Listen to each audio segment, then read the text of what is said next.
Hello, people. Finished a book. The Cruise of the Kronprinz Wilhelm. The Crown Prince William. This was a pretty cool book. I went to King Book, not yesterday, the Saturday before that, and I bought 3 books, and this is the first of those 3. I paid a little bit for this. What the hell was it? I paid $15 for it, which is, at a used bookstore, $15 is a lot. There was 2 copies of this sitting there. One was $35 and one was $15, so it was a no-brainer. I bought the $15 one.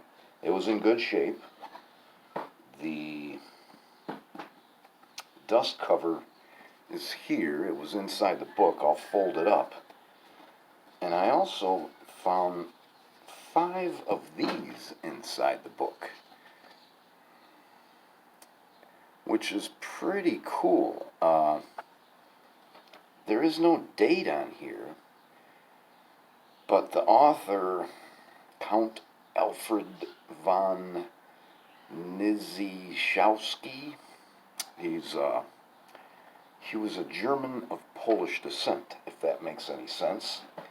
And it does, if you understand some of the history of East Prussia. Everything kind of changed hands all the time. Up by my cabin, there must have been a lot of people from Germany, from Prussia actually, that moved there. And they named the townships. There's Bismarck Township, there's Moltke Township, there's Metz Township. And Metz, you might think, well, that's French.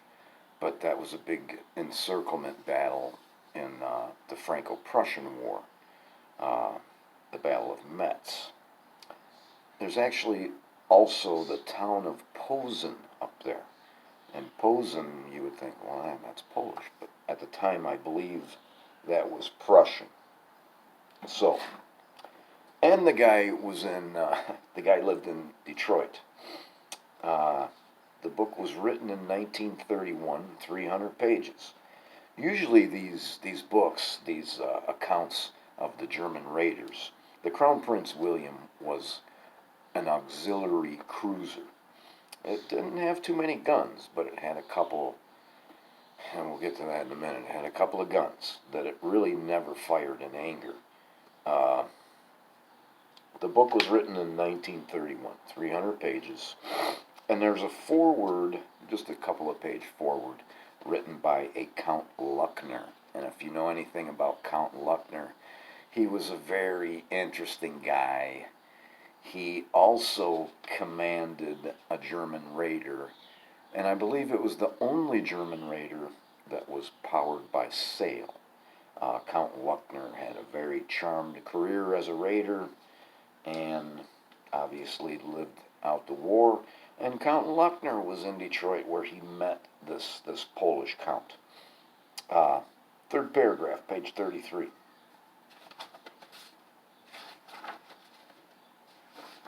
I believe I know what this is. It was me being a little bit picky. Oh, that's page 32. This is the captain of the Crown Prince William giving a speech to his men as they begin their cruise. "Men of German blood," he said, "your fatherland has chosen you for a high duty, that of harassing the commerce of the enemy, thus making it harder for him to continue the war against your brothers in the trenches. Our duty is to sink merchant ships, at the same time taking due care of the safety of their passengers and crew." My issue with that paragraph is this is in 1914. This is like in August of 1914, where the war is just beginning.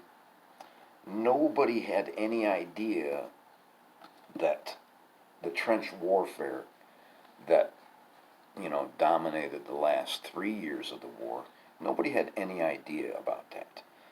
The Germans were all, behind the Schleifen plan, and it was genius, and they were going to, actually at this time, it was working. their timetable was getting screwed up, but it was working.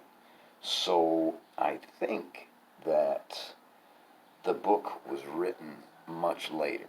He didn't write this book while he was sailing on the Crown Prince. He wrote it later on, and it wasn't published till 1931. So the trenches, which appears a couple of times later in the book, I very much doubt that was in the speech that he gave. The first ship that they sank was on the September 4th of 1914. By that time, the counterattack, the French counterattack, probably had been done, but I still don't think they were in trenches. They sunk 14 ships, and they never had to fire on a ship, or were they fired upon. So this author makes a big deal out of it. They never took any lives, which was kind of cool. Two 88 millimeter guns. That's what he said was on there. And I Googled it, and Google had a little bit more confusing information. They said that they had two 88 millimeter quick firing guns. Quick firing like a Bofors? I don't know what they were talking about. Because when you Google the 88 millimeter gun, of which, the Germans made such good use in the Second World War, this gun was not developed until 1917. So I don't know. Maybe I'm just not understanding something.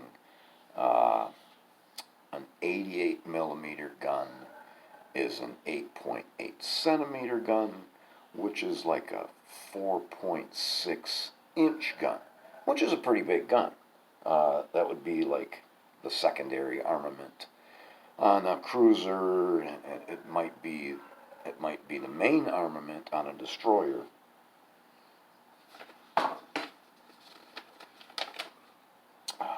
They had a lot of animals on here, and all the ships that they capture, they send over a boat, they capture the ship, they bring it alongside, and the passengers and the crew come onto their ship, and they take them prisoner. Later on, a couple of times, they capture another ship, they put all their prisoners on there, and they send them ashore. But they're always taking animals, live animals, pigs, chickens, but they have 7 cats, 2 ferrets, and 1 dog. And the dog later on gives birth, so they have some puppies. Very interesting 4 or 5 page account of opening the sea cocks on a merchant vessel. I had no idea. I thought it was just a valve that they turned, but it's a great big manway, and it sounds an awful lot the way they explained it. There's a lot of bolts on this thing. There's a rubber gasket on it. It sounds an awful lot on what the manway would be for like a big storage tank. When I used to work at an asphalt plant, we would open up the tanks every once in a while, and there was 30 bolts on that thing. And this is how they preferred to sink a ship. Only a lot of times they would open the sea cocks and the ship would just settle and sit there. And for a commerce raider, you can't just sit there waiting for this thing to sink. So they would either go over there and put dynamite, or sometimes they would even ram it. The Crown Prince William was a big giant ship. It was a passenger liner. It was a beautiful ship. Before the war, it had won some races and set some kind of a record for crossing the Atlantic. It was just a beautiful ship. 3rd paragraph, page 91. The pictures of it look like the Titanic.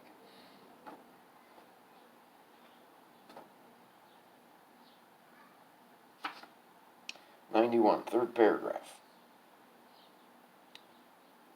We now began taking on coal, provisions, and especially 1,000 tons of fresh water, of which we were in great need.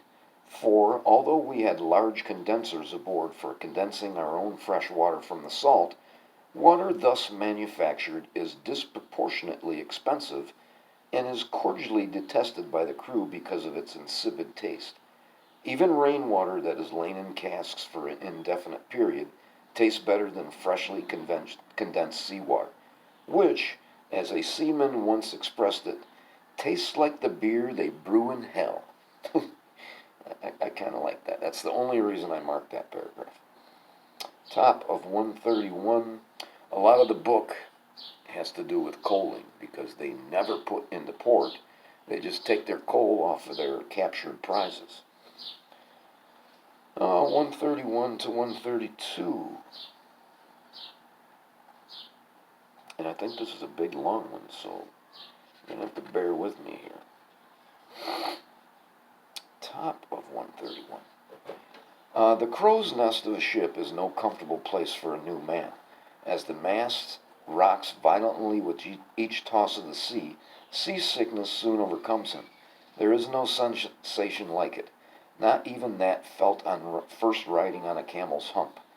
Then there is the feeling of uncertainty, of lack of adequate support. Peering down from the dizzy height, the ship below looks as thin and frail as a match stem. To fall means death. In a storm, one holds on by the teeth. Once in a storm, I saw a sailor lose his hold. As he fell, his body struck one of the booms of the derricks. I heard a dull thud, then a shriek, or rather a sound like the death squeal of a pig, and the man went over into the sea. He was never found. I just thought that was kind of interesting. These guys, this is before the days of radar. They're up in the crow's nest, and at dawn, that's a lot of times that they find their ships. At the end of the cruise, the ship is getting kind of screwed up. It needs repairs, and they're also having beriberi outbreak on the ship. And as I was reading that, and I was listening, reading the symptoms of beriberi, I thought, well, why are they calling it beriberi? Because this is scurvy. But no, it's not. Scurvy is a lack of vitamin C. Beriberi is a lack of vitamin B1. But some of the symptoms are exactly the same.